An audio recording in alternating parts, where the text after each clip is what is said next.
Hello and welcome to Dudley News Online. Today's top story. The father of an 8-year-old girl has been arrested for her death in Brenthill. Get the latest news, weather and sport in Dudley and around the area and the UK. And how you can help with the Guide Dog charity. More on that on today's show.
Hello and welcome to Dudley News Online.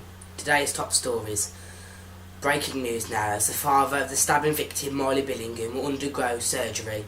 Say police as the community is left reeling by the tragedy.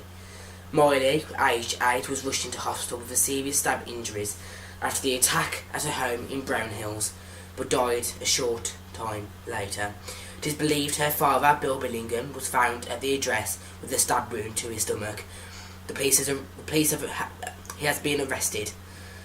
The 54-year-old man's in a critical condition, but police say he is expected to undergo surgery. A post-mortem examination has been set this afternoon to determine the cause of Miley's death. Westminster police say they are not looking for anyone else within the connection of the investigation. The hysterical woman was heard saying they stabbed my baby as police were called to Valley View around 9:15 PM on Saturday. Now here are pictures you might find upsetting. Here is the audio background from the Express and Star for the remembrance of Miley Billingham.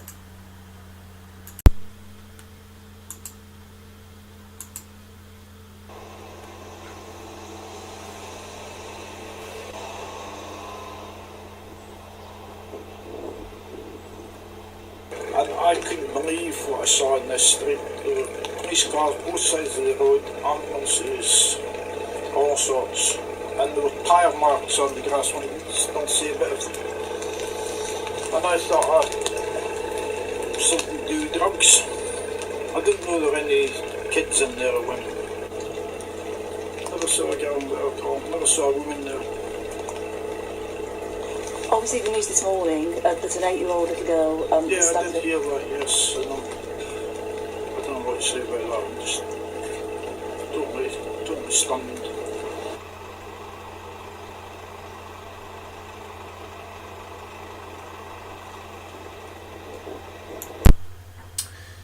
Now, that was Claire Butler with that report there. Now, other news. And, well, you would call it a jail-freed card when you're let out of police custody after 12 weeks. And to bring terror and fright to a place which is supposed to be a place of safety. Well, as a 16-year-old who set a fire to bedding at Sandwell Hospital has avoided spending time behind bars. Dermot Francis Donnelly of Wallace Close in Albury was sent to prison for 12 weeks, suspended for 12 months, following the incident to February the 26th. Well, Dudley Magistrates Court was told Donnelly to put the public and staff at risk, and his actions caused the hospital to shut beds. He must pay compensation for £450. The following also appeared before courts between January the 12th and January the 18th. The woman whose body was found in Halzowin has been identified as detectives confirmed they were not treating the death as suspicious. The 42-year-old, who has not been named, was discovered by a member of the public in Lowes Lane at around 11:25am on Wednesday, January the 17th, where West Midlands Ambulance Service sent a paramedic officer to the scene after being alerted at 11:55am. But a spokeswoman for the Ambulance Trust said unfortunately it quickly became apparent nothing could be done to save the patient. A woman, as she's been confirmed dead at the scene, a West Midlands police spokesman said the cause of death is not known yet, and more tests will be carried out. A file has been prepared for the coroner, while the woman's family has been supported by specially trained officers. Sprinklers are being fitted to high-rise block buildings across Wolverhampton following the Grenfell Tower fire. At a cost of nearly £20 million, housing bosses are drawing up plans to have sprinklers fitted despite the huge costs, as the safety of tenants are paramount. They are expected to be rolled out over the next 5 years, with flats in Heathtown set to be the first to benefit with revamp of the area. Wolverhampton Council housing boss Peter Bilston said the authority had decided to take action rather than waiting for advice from the government. Now, it's time for the main headline in the UK. Well, here is your main UK news. A series of senior UKIP figures have quit their roles and called the embattled leader Henry Bolton to resign. Deputy leader Margaret Parker, as a slew of the party's spokespeople, have stood down following Sunday's vote of no confidence in Mr Bolton's by UKIP ruling body. The emergency action by the party National Exclusive Committee, NEC, followed by a row over his relationship with the 25-year-old model, accused of sending racist messages about Prince Harry's finance and Meghan Markle. But with audio description from Sky News. Greg Heffer, Sky News political reporter.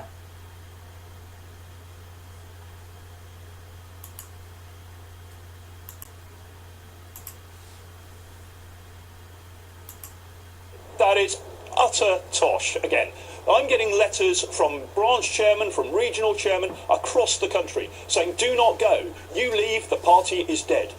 UKIP leader Henry Bolton is a man under pressure.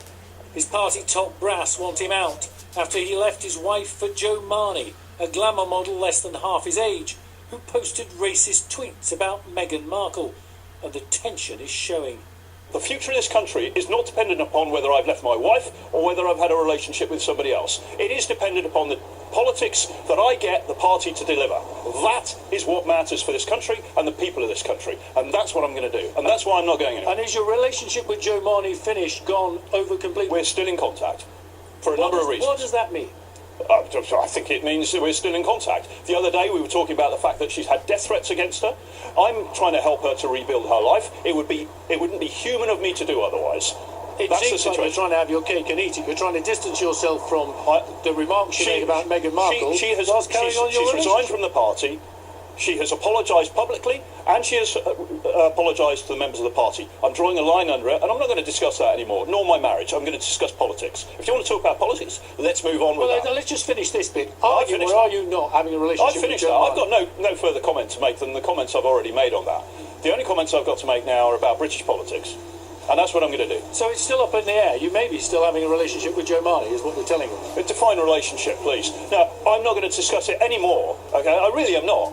It's only 4 months since Henry Bolton became leader of his party, but now he's lost a vote of no confidence by the National Executive, and it's up to the membership to decide his fate. This afternoon, UKIP's National Executive Committee took a decision to pass a vote of no confidence in our party leader, Henry Bolton. That was done after 2 weeks' worth of assessing the views of our party membership. What will happen now is the party will hold an extraordinary general meeting of the membership within the next 28 days. Within the next 10 days, the party membership will be written to by myself, giving them details of when and where that EGM will take place. They will then have their opportunity by a democratic vote to decide whether or not they endorse or reject the decision made today by the party's governing body. Brexit formally happens a year and a bit from now. Are you still going to be the leader of UKIP then? I have every intention of being so, yes. But do you think you will be? I think probably, if you want a percentage terms, 75-80% I will. It depends what happens in the next 5 to 6 weeks. So there is no way you will resign. If they want you out, they'll have to force you out. Correct. Thank you very much indeed for your time. Thank you. For now, Henry Bolton is still party leader, but the odds must be lengthening on this former army officer, leading UKIP's foot soldiers into their next campaign. David Bowden, Sky News. There is your Sky News there. Your report of the main headline today. It's now time to get your national weather forecast with Alex Deakin. The Met Office sponsored Dudley News Online. Hello. Much drier out there today compared to Sunday, and for many of us it's also continuing to turn quite a bit milder, and that will be one of the themes this week. But for most of us, today will be the driest day. There will be further spells of rain to come. Now, there's a little bit of rain just clearing away from the far southeast first thing, and there's some showers, light showers scattered across Scotland. A bit wetter across the far north through the Northern Isles, but for most places it is dry out there. A fair bit of cloud, but here and there the cloud breaking up to reveal a hint of sunshine coming through, and it certainly is quite a bit milder than it was yesterday, especially across the eastern side of Britain. 7 to 8 or 9, maybe 10 Celsius across parts of the south, a little cooler across the far northeast, but generally temperatures above average and certainly higher than they were for much of last week. Through this evening, again, most places stay fine and dry, but we start to see a change. One area of rain pushing into the far northwest, and another area of rain working into Wales and southwest England during the early hours. It means it'll be a mild night with more clouds spilling in. We could get down to 4 or 5 degrees across parts of the east. But Tuesday is going to be a very mild day. Mild but predominantly cloudy, especially through the morning, and as you can see, outbreaks of rain too. There'll be some rain working its way across eastern areas in the morning, but then it does turn a little drier here. We'll always keep some showery rain across Scotland, Northern Ireland, and we'll see further outbreaks of rain pushing into Wales, the Midlands and southwest England too. But again, it won't rain all day. There'll be some breaks in the cloud, a bit of sunshine, and look at these temperatures.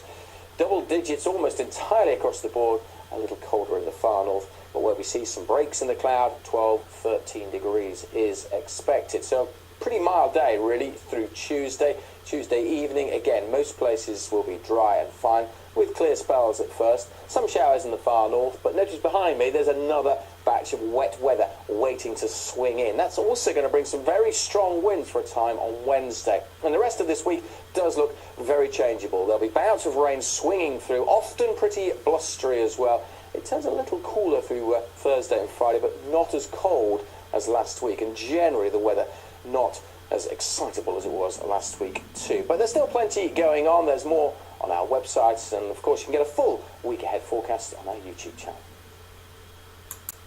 Met Office The Weather sponsored Dudley News Online. Thank you very much there with Alex Deakin for the Met Office. It's time now to get your sport.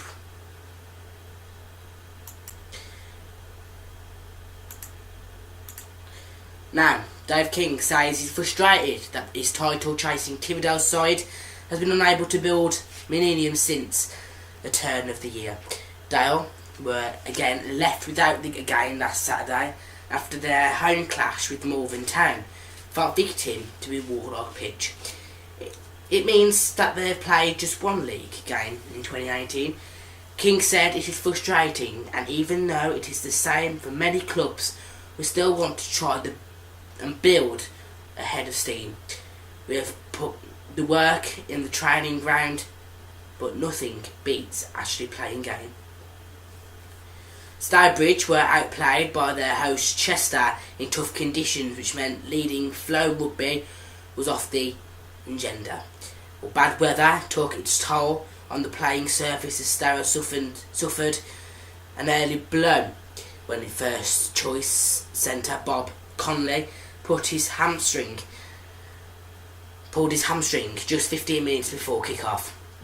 The early exchanges set the tone. A wayward line out through was the first of the number which errors which cost Stourbridge possession, and eventually they paid the price. After knock-on and penalty errors, Stourbridge conceded the line out inside their own half, and Chester's James Roblin kicks right to the side corner. The resulting catch. The drive saw Alec Kosh crash over with 12 minutes gone, and Robbins converted. That is your sport now. Now, there's probably not a sport, but we'll keep you updated on our Twitter and Facebook page with the latest games in the local and national sport. Now, just before we go, let's bring you this amazing thing. Guide Dogs is looking for volunteers from the backcountry to join the team. The charity has a wide range of roles for grabs for dog lovers. People can become puppy walkers and trainee guide dogs and former guide dogs in the comfort of their own home. There are plenty of non-dog volunteer roles available, including fundraising coordinators, photographers and signed volunteers. Training and support is provided for all roles within the charity. People who would like to find out more, visit www.guidedogs.org.uk. Support us, volunteer us, or call 0345 143 0226. If you need that again, please go on our Twitter page at Dudley News Today to find out the link. That is the end of our show. Thank you very much for watching Dudley News Online with me, Callum Rawlings, and the rest of the team. Have a nice night. Bye bye.